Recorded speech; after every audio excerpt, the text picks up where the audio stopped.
incident. Sexual misconduct involving an inmate. 13 female corrections officers.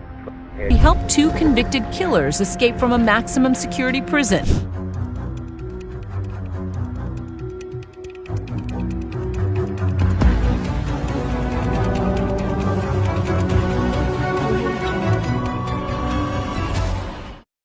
There's a certain level of responsibility that comes with being a police officer. Cops are expected to uphold the law and maintain the rules.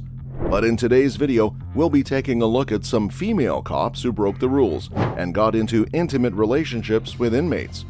Before we get into it, don't forget to subscribe and turn on post notification. The first case is that of Kawana Jenkins. The inappropriate behavior of Jenkins came to light after a video of her doing obscene actions with a prisoner surfaced, recorded on a stolen iPhone. The video was leaked and went viral, prompting an investigation by the Fulton County Sheriff's Office. During a shakedown at the Fulton County Prison in Atlanta, police uncovered the phone and recognized Jenkins in the footage. The video depicts Jenkins, in uniform, sitting in a chair and simulating a sex act on the man's fingers before the clip stops.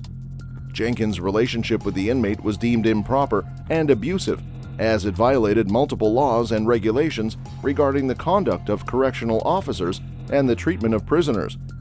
As a result of her misconduct, Jenkins was fired and arrested by her former co-workers. The charges against her reflect the seriousness of her actions and the harm they have caused to the institution, the profession, and the community. The incident raises questions about the screening, training, supervision, and accountability of correctional officers, as well as the policies and practices that govern their interactions with inmates. The sheriff has vowed to investigate the case thoroughly and to take appropriate measures to prevent similar incidents in the future. The case also highlights the need for awareness and prevention of abuse and exploitation in correctional facilities, which can have long-lasting and traumatic effects on victims and their families.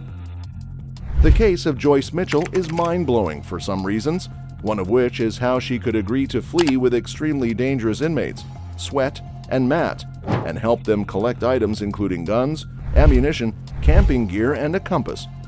She professed her love for Sweat in notes she secretly sent him, but she also allegedly engaged in numerous sexual encounters with Matt in the tailor shop. Mitchell smuggled hacksaw blades, chisels, and other tools into the prison in frozen hamburger meat, which a guard later gave to the inmates. She also bought 6 hacksaw blades and gave them directly to Matt. The inmates used power tools to cut through the back of their cells, broke through a brick wall, cut into a steam pipe, and then slithered through it, finally emerging outside the prison walls through a tunnel. They had arranged hoodies and other clothing in their sheets to make it appear as if they were in their beds, leaving behind a note that read, "Have a nice day."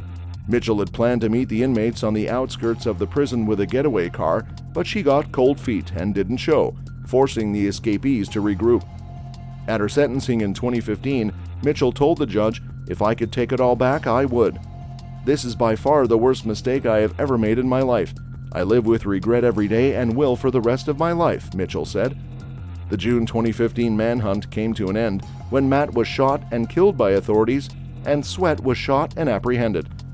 Mitchell was charged with promoting prison contraband in the 1st degree, a felony, and criminal facilitation in the 4th degree, a misdemeanor, and sentenced to between 2 1/3 and 8 years in September 2015. She admitted to charges of promoting prison contraband and was also ordered to pay $80,000 in restitution for damages incurred during the escape. That's not all, because Denise Prell, who is 38, was caught having sex behind the walls of the Clinton Correctional Facility. Before we get into it, if you haven't subscribed to this channel yet, please do. Also, turn on post notifications. The probe of Denise Prell began after a correction officer witnessed inappropriate behavior between the civilian employee and an inmate. Prell was fired soon after, and the investigation turned up evidence indicating that she was also smuggling banned items into the prison, authorities said. The inmate said he began the relationship with Prell in June 2017. She started working in the prison tailor shop in the spring of 2016. The inmate told investigators the two fell in love emotionally. He said Prell sent him cards, letters, and about $50 every 2 weeks. The inmate also said that he was transferred to a prison in Elmira and Prell visited him and the two kissed. He said they talk on the phone once or twice each week and plan to be together after he completes his sentence. She was arraigned on multiple charges, including promoting prison contraband, sexual abuse, and 23 counts of official misconduct. Additional charges were expected. And just when you think you've seen the worst, Charlene O'Banion decides to take on an inmate younger than she is. Charlene Diane O'Banion, 33, had sex with Jacob Parker, a 28-year-old man in custody, while she was an employee of the Conroe, Montgomery County Jail facility. Authorities said they were alerted to what had happened after O'Banion and Parker shared a recorded call on December 17, 2021, in which they discussed their sexual activity.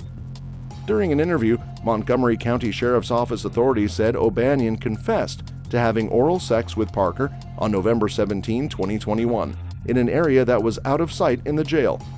A detective shared this narrative in court documents. O'Banion said there was a drug issue inside the jail, which led to no floor workers in B Quad, which I know through my experience to be a housing section inside the jail.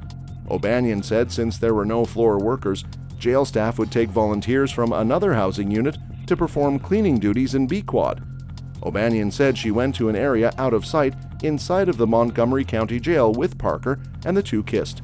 O'Banion said she has been intimate with Parker, and this happened one time. Parker had been in the jail since March 2, 2021.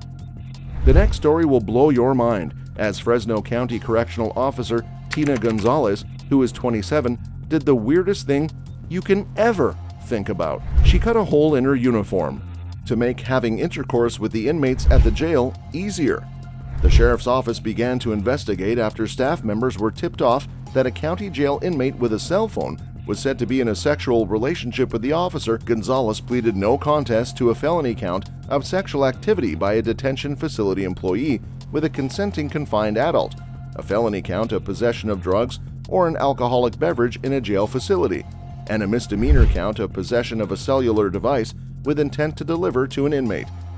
Assistant Sheriff Steve McComas said the actions of the former county jail guard were something only a depraved mind can come up with. McComas explained how a detailed investigation found that Gonzalez had been intimate with the inmate and also gave him razors, considered a potential weapon behind bars. She also told him when fellow officers would be inspecting his cell, so he had a chance to hide the contraband. Phone logs also revealed how Gonzalez kept in contact with the inmate even after she was caught. She took an oath which she betrayed, and in doing so endangered her co-workers' lives, McComas said, but she has shown no remorse. She continually calls and has sexually explicit conversations with the inmate in question and boasts about the crimes she carried out. Having been questioned by detectives, Gonzalez then quit the sheriff's office in December 2019. It was never her intention to bring any harm or danger to the employees in the jail or anyone else in the jail, her defense attorney, Martin Telesnik, said. Telesnik stressed how Gonzalez took responsibility for her actions. He also explained that the end of her marriage had made her vulnerable. "What you did was terrible, stupid, and you have ruined your career," Judge Idiart told Gonzalez in Fresno County Court. "But I also believe that people can redeem themselves, and you have the rest of your life to do that. Good luck." Those are people who can be considered to have things moving pretty well for them, so that leaves us with the question, why did they decide to take part in crime? It's the desire and thrill for adventure, if you ask me. Anyway, tell me what you think in the comments. Don't forget to subscribe to this channel, turn on post notification, and like and share this video. I would also like to know what you want to see next.